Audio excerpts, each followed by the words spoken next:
Welcome बच्चों, पढ़ो तो सही यूट्यूब चैनल में आपका स्वागत है। आज हम लोग एक वृत्त का क्वेश्चन सॉल्व करेंगे। क्वेश्चन है, सिद्ध कीजिए कि किसी वृत्त के व्यास के सिरों पर खींची गई स्पर्श रेखाएं समांतर होती हैं। ठीक है, आइए इसे हम सॉल्व करते हैं। ठीक है बच्चों, क्वेश्चन आप लोग समझ गए होंगे। आइए उस क्वेश्चन का फिगर तैयार करते हैं।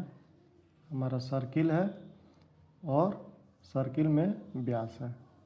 मान लीजिए सर्किल का केंद्र O है, मतलब वृत्त का केंद्र O है और व्यास AB है। इसी व्यास के सिरे से यानी कि A से स्पर्श रेखा गुजर रही है और B से भी स्पर्श रेखा गुजर रही है। ठीक है बाबू, तो मानते हैं कि A से जो स्पर्श रेखा गुजर रही है वो PQ है और B से जो गुजर रही है वो RS है। ठीक है बच्चों, फिगर रेडी है, फिगर तैयार है। अब हमें क्या करना, प्रूफ करना है कि ये जो PQ है वो RS के समांतर होगी। तो सबसे पहले हम लोग लिख लेते हैं क्या क्या दिया हुआ है। दिया है क्या दिया बच्चों? O केंद्र वाले एक वृत्त में AB व्यास है एवं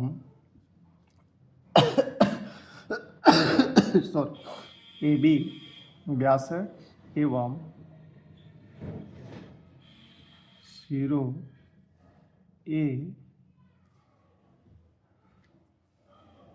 और B से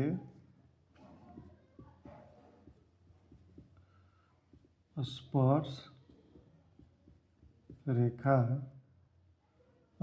रेखा PQ एवं RS गुजर रही है। ठीक है बच्चों, हमें क्या सिद्ध करना है? सिद्ध करना है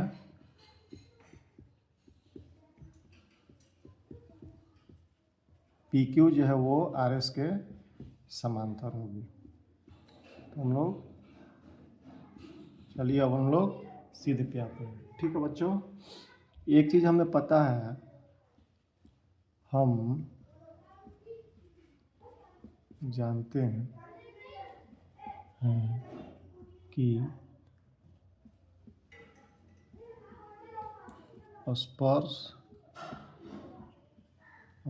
कि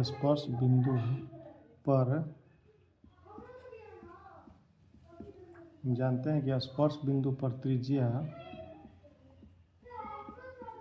स्पर्श रेखा पर लंब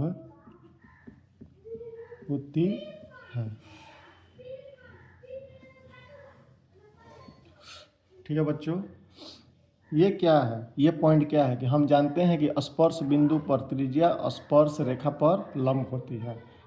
अगर एक त्रिज्या है और अगर एक वृत्त है और PQ एक स्पर्श रेखा है, तो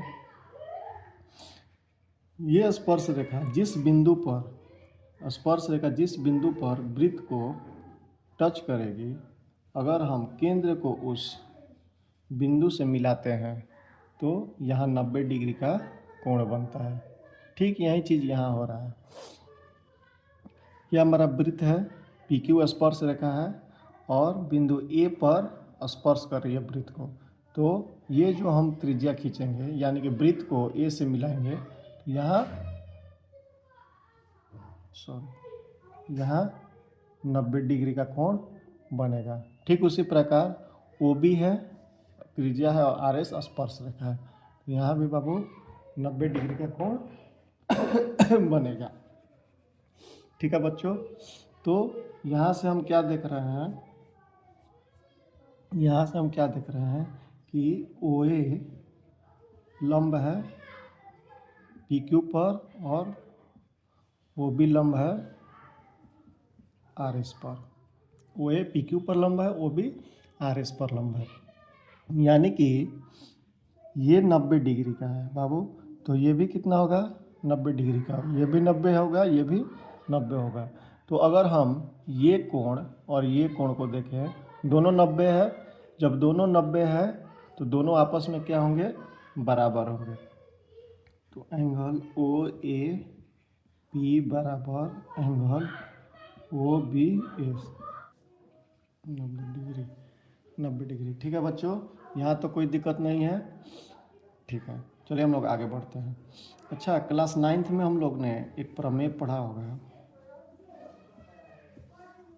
कि अगर दो लाइन, मान लेते हैं ये लाइन एल है और एम है, अगर एल एम के समांतर है और इस लाइन को एक तिर्यक रेखा काट रही है, तो कोण ये और ये दोनों कोण आपस में बराबर होंगे।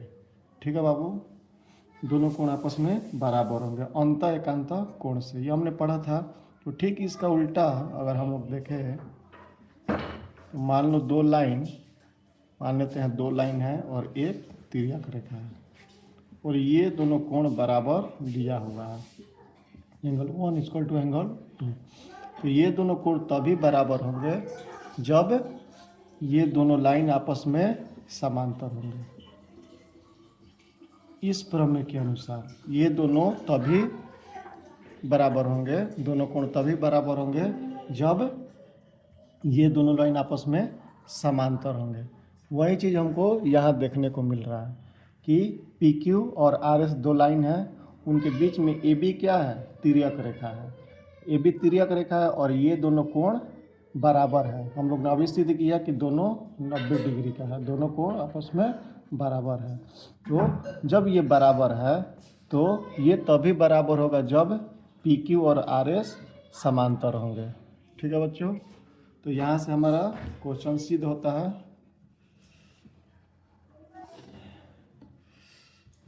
एंगल ओ ए पी एवं एंगल ओ बी एस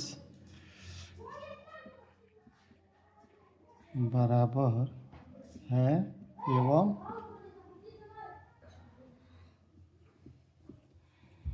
अंत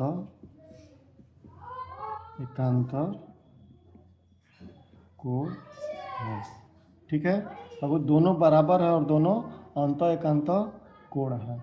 और अभी हम लोग वही बात कर रहे हैं कि ये अंत एकांतर कोण से तभी बराबर होंगे दोनों कोण जब ये दोनों लाइन आपस में पैरेलल होंगे। तो यहाँ से हमारा सिद्ध होता है कि पी क्यू समांतर होगी आर एस के।